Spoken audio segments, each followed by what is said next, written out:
in south central Wisconsin until 9:45 p.m. At 9:11 p.m., a severe thunderstorm was located 11 miles southwest of Reedsburg, moving southeast at 55 miles an hour. Hazard, 60 miles an hour wind gusts. Source, radar indicated.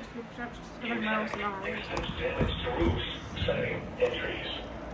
Locations impacted include Baraboo, Reedsburg, Spring Green, West Baraboo, Plain, Bluffview, North Freedom, Long Vale, Rock Springs, Loganville, Ironton, Lime Ridge, Devils Lake St. Park, and Mill Point.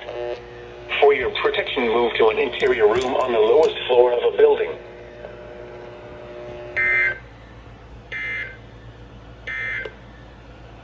Severe thunderstorm watch number